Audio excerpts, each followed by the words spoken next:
way, we ixnay on any harm. Cause snakes play and fakes lay like hidden bombs. We march in unison, the soul is true within. Eternal missions with just a lifetime to do it in. Strongholds. All right, folks, we are back. It's the Infowarrior with Jason Bermas.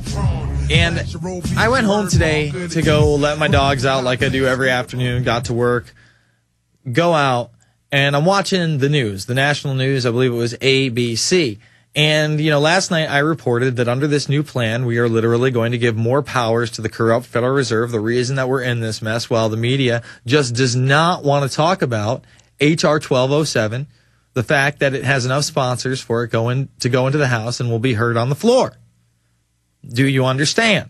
And they're saying how great this thing is. They act like this is going to solve all the financial problems. Were you listening 5, 6, 7 years ago when we said they want to blow the economy out? They want to kill the dollar altogether. They want a North American Union. You would have to be blind and so willfully ignorant at this point not to realize their agenda. NPR is doing stories. Is that out there right now? I didn't grab it. Where they're now talking about geoengineering and climate change and blocking the sun's rays. But it doesn't exist. It just doesn't exist. And why is that? Well, we allow the establishment, again, to treat us like we are mindless children. I don't even want to say mindless children because children have more sense and are less mindless than what we have become. It's right in our face. It's right in front of us, folks. And they want to bring us down to second world nation status as they do this, as the plans go through. Oh, Jason, you're an extremist. Well, that's what they want you to believe. That's what they're writing down in their documentation to try to demonize me and others with this message. U.S. Senate panel approves comprehensive energy bill. Now, what do you think this bill is going to be about? It's about putting the little man down further and taxing him even more. A U.S. Senate committee on Wednesday approved a comprehensive energy package that would require utilities to generate 15% of electricity from renewable resources such as solar and wind power by 2021. But again, they want to regulate it. They want to regulate it. In other words, they don't want the mom and pop out there with their own solar panels. They just don't want that. To them, that's not victory. That's a loss. That's detrimental. They don't want you actually off the system. They don't want you to be actually sustainable. They throw the word sustainable around. You know what sustainability actually means? It means you have to die or be my slave. I'm God. I'm the Lord. I make the decisions here in this new technopoly. And that's what it is. You know, we talked about some serious weaponry yesterday, and I want to get everybody's take on it. It's 866-582-9933. That's 866-582-9933. Hopefully we're going to get over some technical difficulties so we can take your calls about all these issues.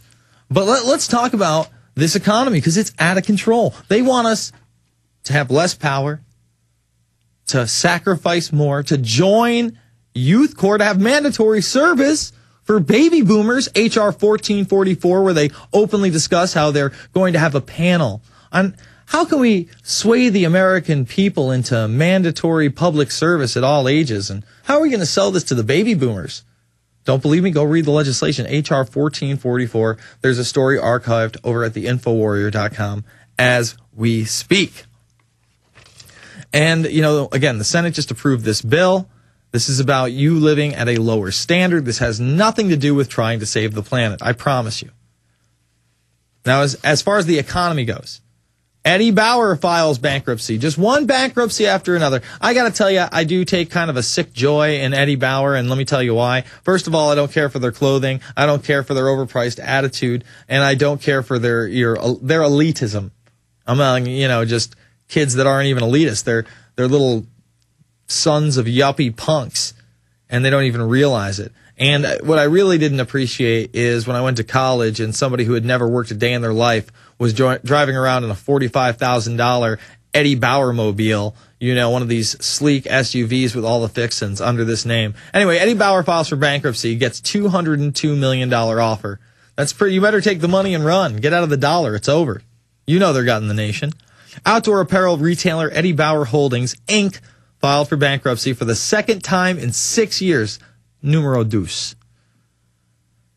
and said it would seek court approval to sell its assets to private equity firm CCMP Capital for $202 million. The company, which also sought relief under Canada's bankruptcy laws, filed for Chapter 11 protection in the U.S. Bankruptcy Court in Delaware.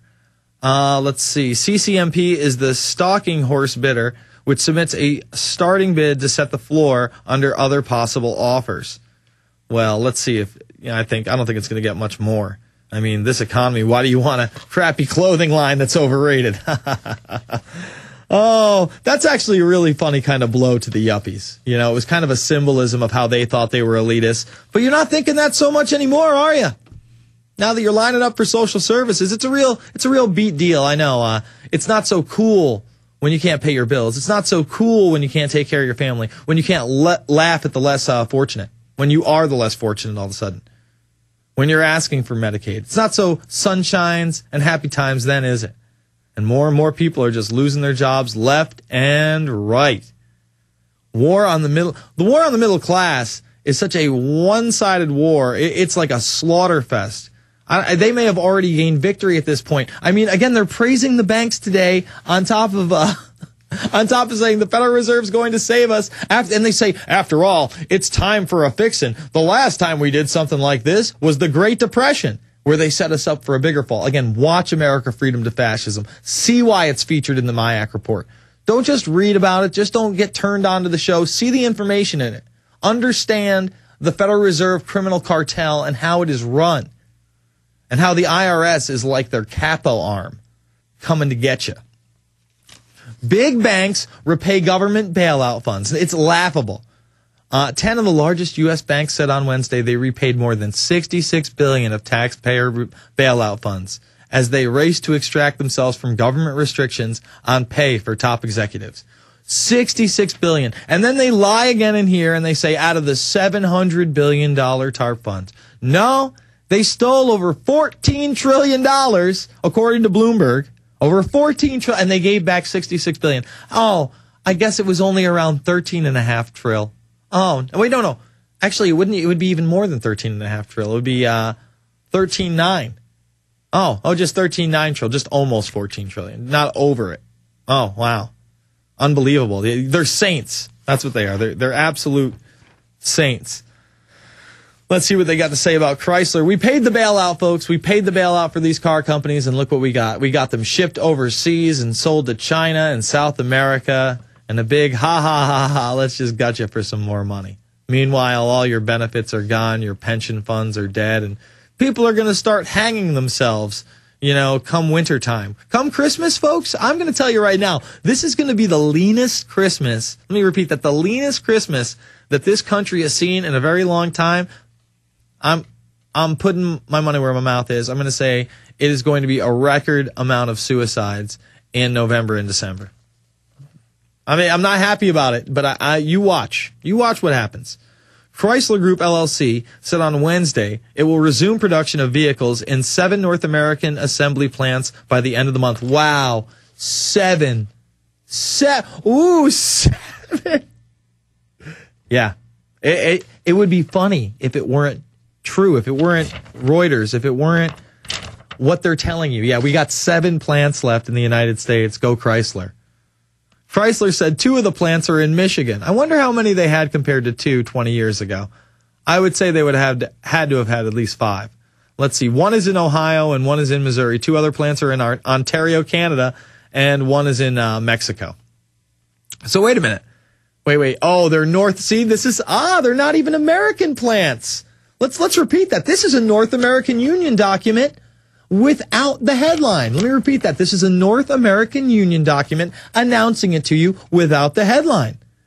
Chrysler Group LLC said on Wednesday it will resume production of vehicles in 7 North American assembly plants by the end of the month. The first large-scale resumption of production since the Fiat SPA. And what they're going to be doing is, again, 2 in Michigan, 1 in Ohio, 1 in Missouri, 2 in Ontario, Canadian arm. See, Canada, for those that can't see a map, that's above us. That's above the United States. Canada, United States. Oh, and then we have a plant in Mexico. See, Mexico's under us. Okay? Everybody who needs me to talk really slow and act like we're watching Mr. Rogers and Sesame Street again, that's the North American Union, kids. That's what Chrysler has turned into, a North American Union venture at your expense. You paid the bailout. You fell for it, suckers. No pensions, no benefits. They probably had to lay off. I would say they probably laid off within the past 10 years, 80% of their staff. Maybe that's wrong. That's a blind guess. That could be a lot of Johnny nonsense out of Jason Bermas, but who knows? Maybe it could be worse than 80%.